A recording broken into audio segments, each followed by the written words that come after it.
This is for the culture. All right, what's up, everybody? This is Dr. CI. Welcome back to For the Culture. The show is going to look a little different today as I am out and about and not able to record at home.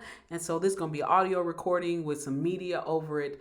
But if you're not familiar with the show, welcome to the show. This is an area where we take everyday cultural events and things that are significant and or not significant that have happened in the world that are current, and we talk about them in a way that applies to black culture or raises issues around, blackness and the black community.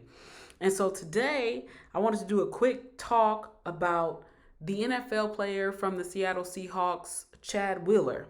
Now, I don't know if many of you have seen this, but Chad Wheeler had an issue of domestic violence against his girlfriend at the time.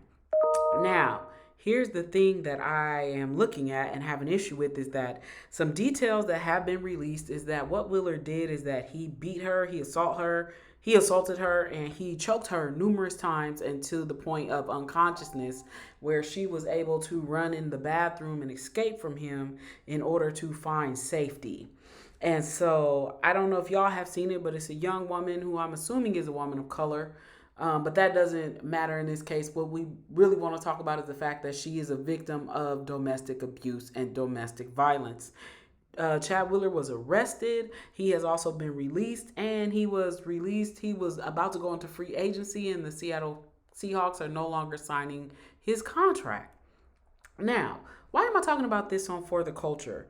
One of the things that Wheeler has responded with, if you look on his Twitter, is that he is having issues with mental health and that he snapped and had a moment like this and it's not a regular thing. And I don't really know if that's true or not, y'all, because to be honest, a lot of victims who experience domestic violence don't often report it until it gets to a very, very critical point where they have been harmed. And that's just an honest truth is that most women who are victims or people in general who are victims of domestic violence tend to not report it during the first, second, or even third instance unless they experience severe harm and sometimes often are forced to tell who their offender and harmer was.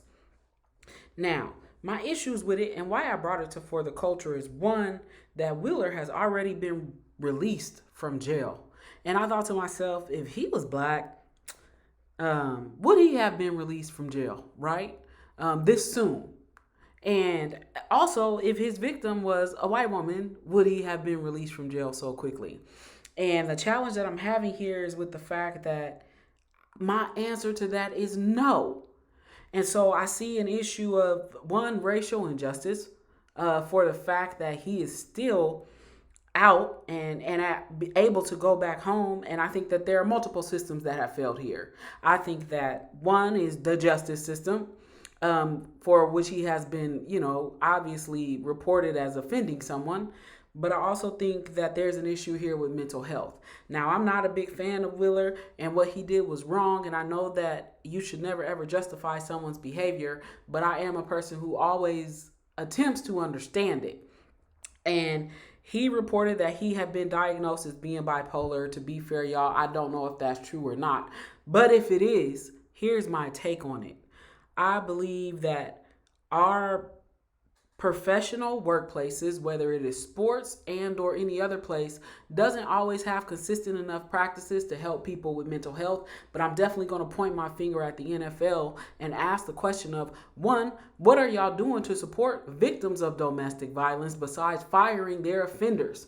Right? I mean, even when I think about Ray Rice, et cetera, and just the history that we've seen of people abusing their partners, but especially professional athletes, and not always receiving punishment like someone who is not. But we also know money makes a difference, and so does it when you are looking for legal representation to help you get out of some shit that you might have been in.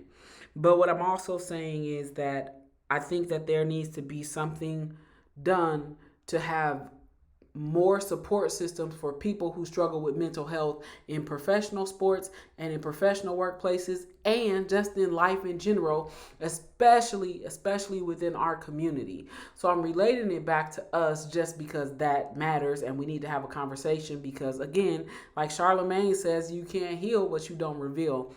And I think that many communities who have underrepresented or marginalized identities have issues with mental health. But I also think that people who come from privilege have severe issues with mental health, and we shouldn't deny either the right to receive support. And so For the Culture today, I'm just talking about the fact that these people, mental health is an issue. Justice is an issue here. Domestic violence is an issue here. And to the victim, I am saying to the NFL, what you need to do is create more programs that help to, one, stop people from harming others, but also support victims if and when they happen or they become a victim. And so I would just want to see more happen in that area around benefits for mental health. And hopefully someone hears me and takes heed to this and goes and does more things to help support, one, racial injustice that tends to happen, but also domestic violence. And I shouldn't say but, and domestic violence, because that's an and, not a but. I am Dr. CI. Thank y'all for attending For the Culture, and I will see y'all in the next episode. And next time I'll be on camera. Talk soon.